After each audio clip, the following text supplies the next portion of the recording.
الحمد للہ رب العالمین، الصلاۃ والسلام علی خاتم النبیین وعلی آلہ وصحبہ اجمعین، اما بعد فاعوذ باللہ من الشیطان الرجیم، بسم اللہ الرحمن الرحیم۔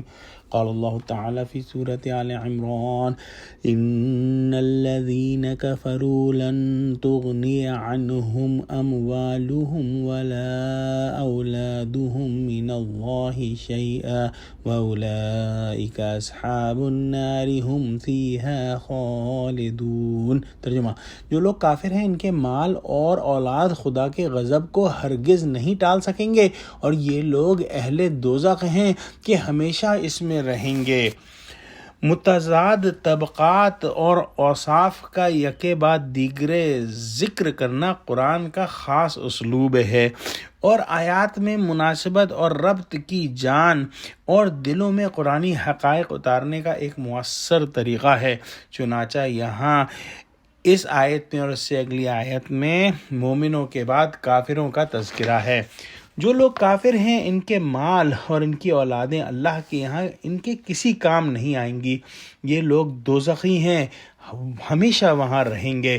اپنے آپ کو مصیبت اور عذاب سے بچانے کے لیے انسان سب سے زیادہ دو ہی چیزوں پر اعتماد کرتا ہے، یا تو مال کی چمک دمک پر، یا پھر اولاد کی قوت و طاقت پر۔ لیکن اللہ تعالیٰ کے یہاں نہ تو کسی کے مال کی چمک دمک سے کوئی فرق پڑتا ہے، اور نہ ہی کسی کی اولاد اور جماعت کی قوت و طاقت سے کوئی فرق پڑتا ہے، کیونکہ یہ چیزیں اللہ ہی نے انسان کو دی ہیں۔ اس کے یہاں یہ چیزیں کچھ بھی حیثیت نہیں رکھتی، اور نہ ہی یہ چیزیں انسان کو جہنم میں جانے سے بچا سکتی ہیں۔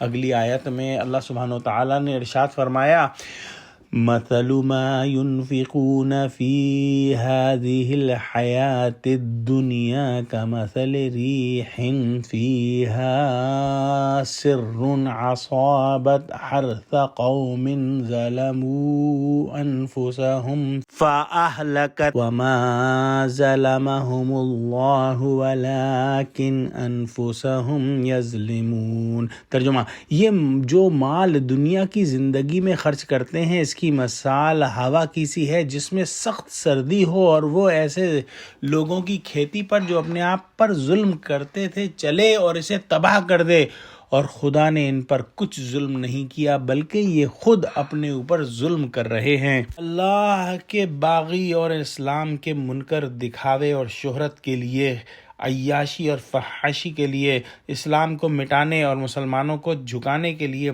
جو کچھ خرچ کر رہے ہیں، اس کی مثال اس تیز ہوا کی سی ہے جو کسی سرسبز کھیت کے اوپر سے گزر جاتی ہے تو وہاں تباہی مچا دیتی ہے، اور ہرے بھرے کھیت کو چٹیل میدان میں تبدیل کر دیتی ہے، کیونکہ اس کے اندر سخت سردی ہوتی ہے۔ پھر یوں ہوتا ہے کہ وہی کسان جو کچھ دیر قبل اپنے کھیت کو دیکھ دیکھ کر خوشی سے پھولا نہیں سماتا تھا، اب ہر طرف سے حسرت اور ندامت میں گھر جاتا ہے۔ یہی حال ان لوگوں کا ہوتا ہے جو حق کی تردید، معصیت کی اشاعت اور جھوٹی شہرت کے حصول کے لیے اپنے اموال خرچ کر رہے ہیں۔ کوئی کہہ سکتا ہے کہ ان پر اللہ نے ظلم کیا ہے؟ نہیں، ان بد نصیبوں نے اللہ کے دیے ہوئے اموال کو غلط جگہ پر خرچ کر کے خود اپنے اوپر ہی ظلم کیا ہے، اور ان کے اندر ایمان موجود ہی نہیں۔ اور جو کوئی بھی ایمان کے بغیر خرچ کرتا ہے تو اس کے اندر اخلاص نہیں ہو سکتا، اس کے اندر کوئی نہ کوئی دنیاوی فائدہ جو ہے وہی اس کے دل میں ہوگا۔ انفاق جو قبول ہو اس کے لیے ضروری ہے کہ اس کا مقصد صرف اور صرف ایک ہو، اور وہ ہے اللہ کی خوشنودی حاصل کرنا، اور یہ اسی وقت ہو سکتا ہے جب دل کے اندر ایمان راسخ ہو۔ دعا کرتے ہیں کہ اللہ سبحانہ وتعالی ہمارے اندر ایمان کو کامل کر دے اور ہم کو اخلاص کے ساتھ خرچ کرنے والا بنا۔ آمین۔ وآخر دعوانا الحمد للہ رب العالمین، والسلام علیکم ورحمۃ اللہ وبرکاتہ۔